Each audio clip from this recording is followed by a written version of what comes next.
Hey jongens, superleuk dat jullie weer kijken. Wat ik in het vorige filmpje al zei, was dat inderdaad natuurlijk best wel puntjes zijn van de aandacht. En vooral qua interieur ook onder andere. Dus daar gaan we inderdaad ook even naar kijken wat er allemaal gedaan moet worden en dergelijke. Eerst natuurlijk de roest, maar ja. We hebben inderdaad het dak. Er zit ook best wel een flinke scheur in. De scheur is zeg maar van boven en van de binnenkant. Het is wel gewoon waterdicht, dus dat scheelt wel. Alleen ja, voor de nettigheid zal er wel even een nieuwe in moeten komen. Ik zal hem even laten zien. Kijk, hier zo hebben we inderdaad een hele scheur zitten. En die zit dan inderdaad dus aan de bovenkant ook. En dan voor de rest de dingetjes die we moeten doen is mijn stoel. Ik was een paar weken terug aan het rijden. Ben ik dus gewoon door mijn stoel heen gezakt. Vraag me niet hoe ik het voor elkaar heb gekregen. Ik voelde me ook opeens tamelijk dik. Dus ik kan zo mijn stoel bewegen. Wat dus voor de APK niet echt heel goed zal zijn. Dan zal hij ook niet doorheen komen. En dan voor de rest hebben we hier het frame van de radio. Die zou gedaan moeten worden. De knopjes hier zo, die hangen ook allemaal los. Dus daar moet gewoon even een nieuw framepje voor komen. En dan hebben we inderdaad, wat wel heel vaag is. Dit is zeg maar de stof van de twee voorstoelen. En dit is de stof van de achterbank. Die is ook niet echt heel netjes meer. Maar die stoelen zijn dus inderdaad later ingeplaatst. En ook als je inderdaad kijkt, de deurpanelen. Heb je inderdaad hier allemaal van die droogtescheuren denk ik op.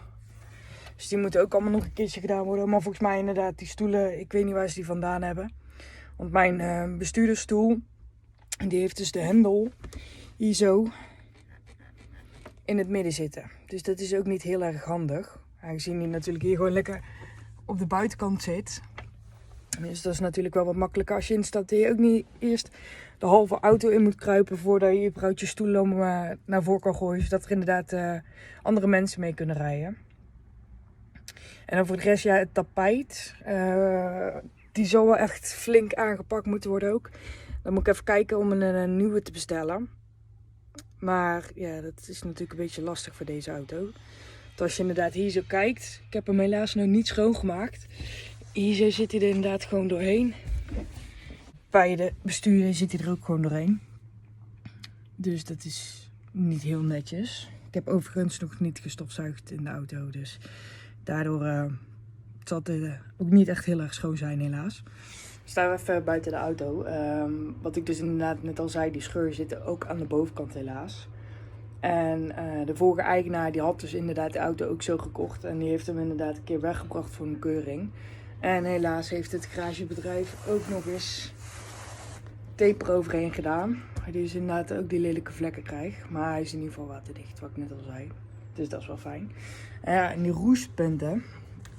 Ja, inderdaad, de achterklep is die helemaal doorgeroest. Als je hier zo kijkt, dan zie je dat hij er echt compleet door is. Dus dat ga ik niet meer kunnen fixen. Ik haal denk ik gewoon even een andere en dan ziet het er allemaal gelijk wat netter uit en dan wordt toch gespoten. En dan inderdaad bij de wielkassen heeft hij allemaal die roest. Hier zo. Dus gaan we ook allemaal doen. Dan heeft hij eigenlijk rondom dat helemaal wel. Maar ja, dat is ook te verwachten natuurlijk van een auto van 33 jaar oud. Maar we gaan inderdaad dus eerst beginnen met roest.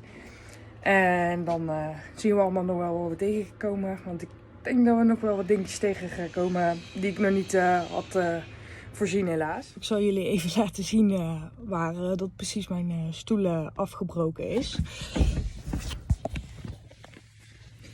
Je hebt dus hier, dit is het punt hoe die zou moeten zitten. Maar helaas is hij dus gewoon hier afgebroken. Dus het is of een kwestie van lassen of toch even een andere stoel gaan opzoeken, vrees ik. Waardoor hij dus dit geweldige effect maakt. En ik denk dat ik hem maar beter niet te veel meer aan kan douwen. Want ik vrees dat ik hem zo meteen helemaal kapot hou. Het is wel makkelijk. Ik hoef hem niet meer in te klappen. Want die kan er in principe zo langs. Dus dat is wel makkelijk in ieder geval.